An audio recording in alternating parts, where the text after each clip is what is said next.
Yeah, I think Ryung's going to take it. He's doing well. As you said, on fire. And Darkforce is sitting 1-5 in the league, which is a very tough spot. But just statistically, and just looking at his performance, I don't think Darkforce has been performing too well. It's unfortunate because I think the NASL is sort of his home. He got really, really popular after his one match against Alive in the NASL Season 1 finals, when Alive was a nobody back then. But he was able to eliminate him. Still, even though he has great TVT, I'm going to give it to Ryung. How about yourself, Frodan? Yeah, I mean, Ryung's TVZ is absolutely nasty. Just very textbook Korean aggression. Loves being in your face and denying expansions and really frustrating Zerg and putting their multitask to the limit. I took Ryung as well. Ryung is 73.9% against foreigner Zergs. And the only losses he's really incurred is against Stefano and Symbol. That's not bad Zergs to lose at whatsoever. Meanwhile, Darkforce does have a couple Zerg wins under his belt. Or sorry, Terran, yeah, Zerg wins against Terran. He beat Dystar in the Masters Cup, and he did beat Show also, but he hasn't really been able to piece a lot of things together to make a good run through tournaments. That's why Darkforce always seems to be in the middle of the pack. And at this point, again, he's not necessarily playing to take any kind of lead. He's playing to stay in. He does have that win over Show, very useful, especially now Show that lost the series. Can Darkforce win and really secure his spot over Show? Because right now at this point it's not necessarily that you don't want to be last, you just want to beat the guy behind you or in front of you. Exactly. And well, don't also forget about the $150 that goes to the winner of each of these matches. That too. Yeah, I mean, what it basically says is if you lose here, you lose out the potential for next season to win, you know, up to, what would it be, something like $1,200. $1,200. Yeah. You have the potential to win $1,200 out of these the next two matches. Wow. You know, obviously this is really important for Darkforce, so he has to really, really kick it up into high gear if he wants to be able to, you know, stay in this. Yeah, so we can see immediately that Ryung is going to start his expansion on the low ground and then double gas, so no doubt going to do a little bit of a different variation of Show's build, going for a tech right after his initial barracks. We'll see how Darkforce chooses to respond. It's going to pump out a significant amount more Zerglings than Crazy Move it in, going for 6. And just it goes to show you comparatively how greedy Crazy Move was able to play early on. Pump out a lot of drones and then go for high economy aggression off of 45 drones. You can see that Ryung also going to place his bunker by the ramp. This is something that a lot of Terrans have been trying to do, most notably on maps like Daybreak, really to prevent a lot of Zergling run-bys early on and still be able to protect the middle line. But Shadow Temple is still kind of awkward for those positions. And it's going to say, Shadow Temple not necessarily the most common used map nowadays in tournaments. Still, looks like really nice positioning by the Marines, I have to say, just to defend against, of course, these Zerglings. I don't think these Zerglings will be able to do any damage whatsoever. Yeah. As, you know, they're safely behind a wall, and not only that, they have the bunker to go into directly over here. Now, there's still a big opening, of course, but the fact of the matter is, with this bunker here, it actually distance defends. So the only way to actually to put pressure on this command center is to have a lot of Zerglings and metabolic boost. Well, that's a pretty hefty investment, and is that going to come in time for the Hellions? Because obviously as soon as Hellions pop out, then it's very efficient to clear them up. So this bunker actually just defends against this area just through, you know, the build, and also just, well, yeah, the build. That's basically it. Yep. Really cool, actually. Yep. So now that, oh, okay, so we only just see one Hellion, then eventually switching it off. Wasn't sure exactly how Ryung would get up his Hellion count initially, but he is going to do that while teching up to Starport. Now, we've seen some Terrans really experiment a lot with Hellion Banshee and try to deny expansions, but again, this is sort of an idea to deny Zerg when it's a little bit harder for them to initially take bases in the first place. You can see Darkforce just going to start placing a macro hatchery and continue to macro off 2 bases. And with that, I mean, you can kind of expect Zerg to stay on 2 base for a long time. So what do you think about this choice of build from Ryung, now that he's going Hellion Banshee? I think this is the new go-to build. I mean, Banshees are still very strong in cleaning up these creep tumors, and they offer really good support in terms of defending. You're able to clear up, not clear up, but deal with Roach, Zergling, Baneling all-ins okay. You can actually defend it pretty nicely. So I like where we're going here. Whoa, double armory. So he's going for a mech build. Frodan, this is what I've been doing on ladder. Or the sickest Banshee upgrade, double armory stuff. Sickest battle cruiser rush you can ever. See, you won't know whatsoever. It's like all of a sudden the queens are attacking the Banshees. Like, why aren't they dying? Because Banshee's got 3 armor in the air. It'd be disgusting. But you can see that the first Banshee is almost out into the field. No, yeah, right. No real signs that Darkforce knows this is coming. He doesn't have a Overlord in position. In fact, he does know the 3rd and 4th gas timings. That could give it away, which does make a more stronger inclination for that mech play. Nonetheless, we see the Banshee now in the main trying to do a little bit of harassment and immediately push back out. Darkforce, seeing that Banshee, should know what's up. At this point, Darkforce has to really contemplate when he's going to take a 3rd or he's going to stay on 2 base and really tech hard, go for Infestors, go for Mutas or some kind of sort. But he isn't harvesting out of gases 3 and 4 just yet. Man, Ryung is playing super greedy this game. He's going for an expansion, double upgrades, and doing this without production as well, and not even defending against major all-ins. That's insane. Just the fact that you can do this. Now, there is a pretty big timing when you don't really have the ability to defend against most of these things. And it's because all the gas, let's look at where the gas is actually concentrated at this point. It's into these 2 armories, and also, funny enough, it's into this command center because he has to lay his refineries quite a long time. So that's a lot of gas that's not going towards units and upgrades that actually defends, namely Infernal Pre-Igniter and Siege Mode. There's actually a timing where I think drop play can be very, very powerful if you so choose to use it. I agree. And it's really gonna capitalize before Ryung's gonna be able to build up a large force. But especially with this kind of greed, I'm interested to see how the mid game will play out. Normally we see, Zergs be really aggressive in the mid game where they can capitalize before production, but that's why Terrans have been going for triple command centers fast. And you can see the initial Banshees trying to deny that 3rd. This is exactly what Hellion Banshee is designed to do. Shut down that 3rd opportunity, and he gets it before the cancel. Oh, wow, that's huge. And now Ryung can continue to pressure. Darkforce doesn't have his Mutas out just yet. In fact, his Spire's not even finished. You can see Darkforce bringing the Overseer just in case those Banshees have Cloak. But, I mean, Ryung is perfectly fine with just denying the base and kiting at this point. Queens are going to go to town on those Banshees. It looks like he's able to pull out just in time for that 1 Banshee to actually live. 14 health on that, so all it takes is just another couple shots and it's dead. So I think actually 1 shot. Is it 1 shot? No. Yeah, it's 1 shot. What? Oh, yeah, no it's 2 way shots. Queens don't do 14 damage per shot. That'd be insane. That'd be the sickest Zerg buff yet. Even better than Roaches from 3 to 4 range. Dude, why not, 14 damage per shot. Why not, bro? Muta switch, though, incoming. And this is not going to be good for Ryung. This is interesting because Ryung knows about it too. He has a scouting barracks, which of course screams a mech, and the Roaches immediately catch those Hellions with the Mulists. And with that, you can see Ryung splitting up his Banshees. He does have 2 Thors, I think, out onto the field. Yes, he does. And so he should be able to zone off the units accordingly. And so Ryung has been very good about being able to respond to these Mulists, and I don't think Darkforce should be able to do anything against this.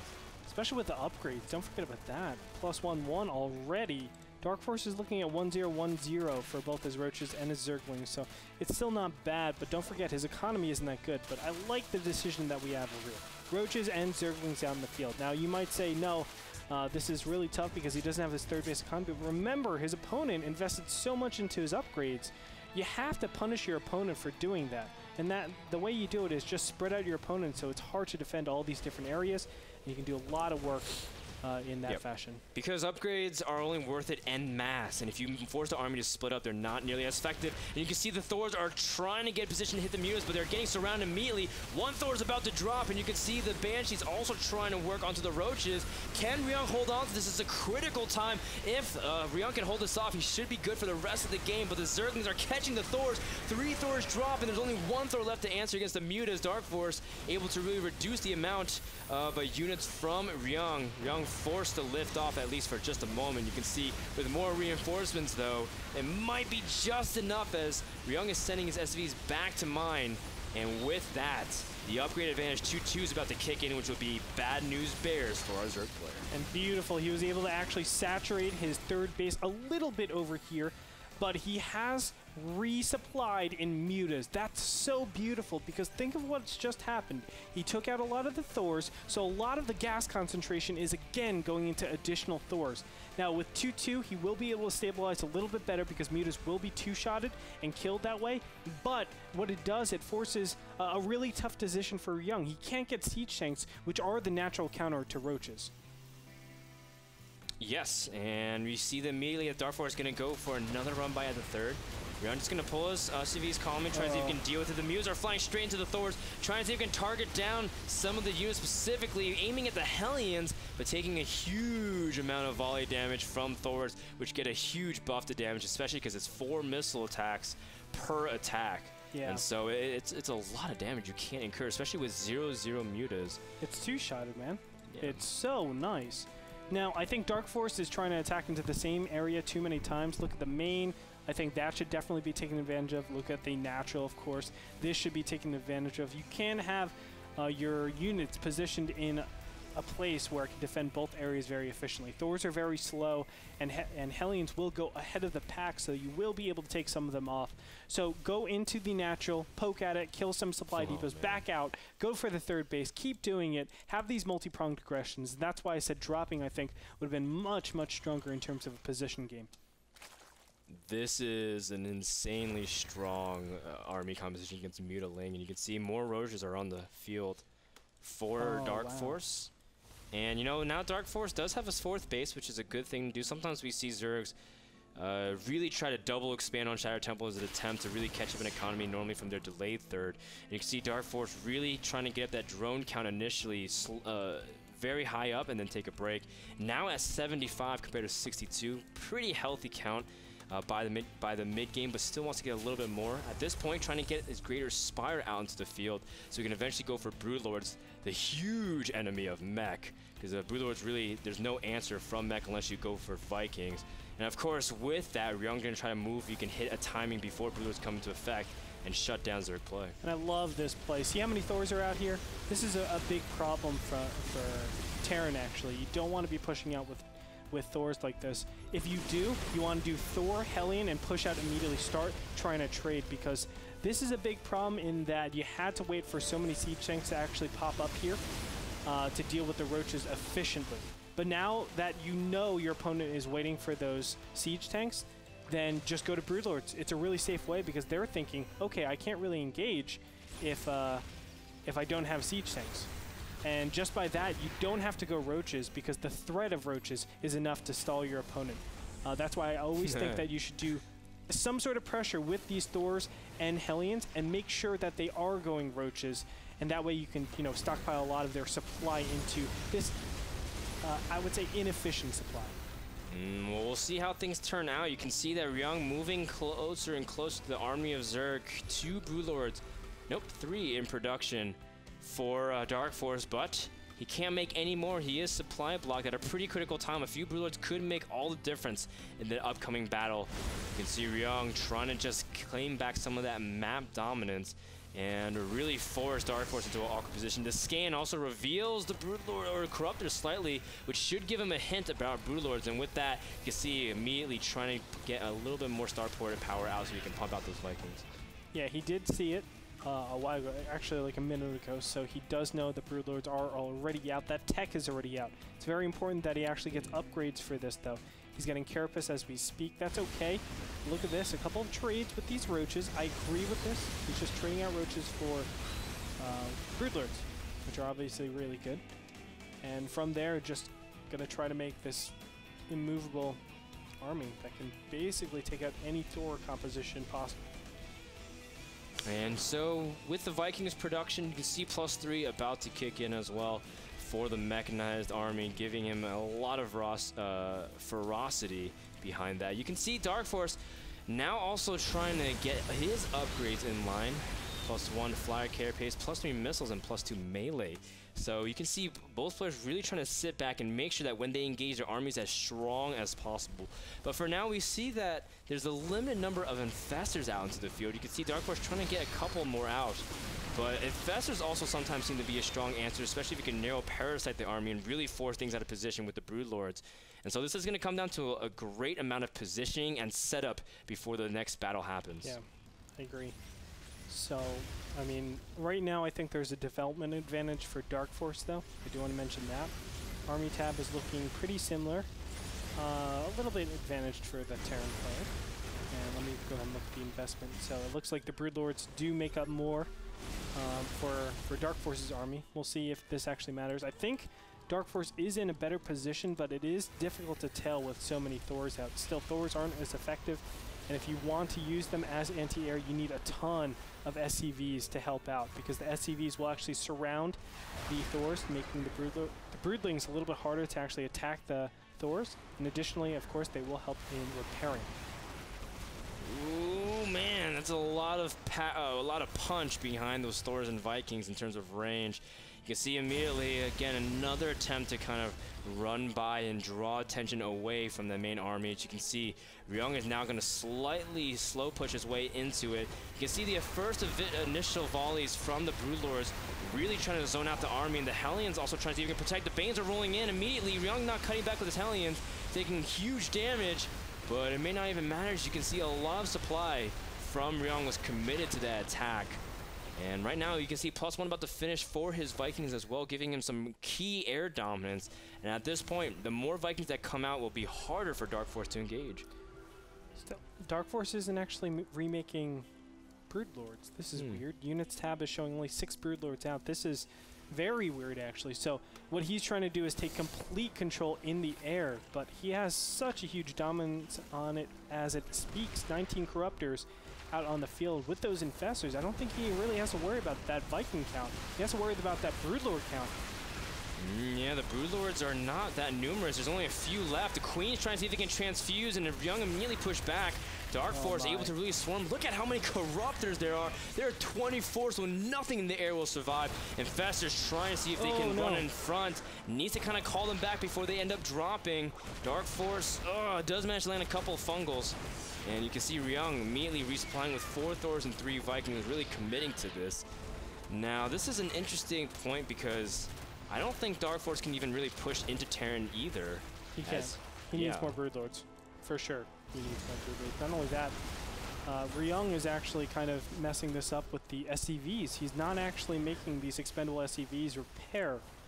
And that's really difficult. Actually, in this position, the main reason why I think there was a development issue with Ryung is that he didn't get that surplus of command centers that you normally need to deal with an army like this. You need to rely on the fact that mules can keep you alive in this later game stage, and you can just throw your SCVs to repair at any time you want. You can see Darkforce immediately working on some of the mech units, and the reinforcements from Ryung are not there yet. Darkforce takes a very large supply advantage, but the Corruptors are chasing one Viking, and a lot of them end up dropping. Nonetheless, you can see Darkforce really inching forward slowly with Broodlords and Queens, and trying to punish the lack of mobility from his opponent as well, as Thors are not really able to dodge the Broodlings whatsoever. Darkforce still taking a huge amount of damage as Broodlords are dropping, and the Vikings now are free to work on the rest of the units. And even though these are expensive units from Darkforce, he does have a very healthy supply advantage at this point. Beautiful. Just beautiful control by the Zerg player over here. Darkforce is showing how powerful Broodlord, Infestor, Queen, Corruptor is. And you cover all bases, you make sure the air is cleaned up at all times, and you can do whatever you want. Ooh, Planetary Fortress might rack up a couple kills here. One Infestor goes down. Oh my goodness. Maybe if he had Isaac auto-trekking, he would be able to snipe that last That's what really costs Infestor. Ryung at this point. I know. The lack of an extended range with turrets and planetary fortresses and auto turrets. That's what that's the difference maker. You can see Darkforce raining down on the remains of Ryung's base. He doesn't really have any answer. Now that the Infestors have stacked up some more energy for Fungals, the Vikings really can't even get within range. And Queens are not that DPS at all against air as well. As you can see that Darkforce now pushing into the production line. What can Ryung really do? As at this point, anything that pops out would immediately die. GG! Darkforce takes game number 1 on Shattered Temple. Impressive. Not bad, Darkforce. Pretty good. Pretty good. That's probably one of the most frustrating losses, I think, from Ryung. Ryung was in a really good position, having 3 base on Shattered Temple, which is considered a Terran-favored map. But I think, you know, they're still developing, or Terrans are still developing ways to combat Broodlord, Infestor, Queen, what am I lost? Corruptors. We're still trying to figure that out since ghosts are dead. Right now, the answer is just to power as hard as possible and get as many units, more units than your opponent, to the point where it doesn't even matter. Your Broodlords won't do any damage because I can just snipe them very easily and clean everything up. But still, Ryung looks like he's having a little bit of trouble too. So Gretorp definitely feels better about himself, but you'll also feel better if you check out Kingston HyperX, the memory and SSD company sponsoring NASL Season 3. Thank you so much. Check them out at kingston.com. We'll be back with game number 2 between Ryung and Darkforce. We'll find out who will be the victor in this series after this.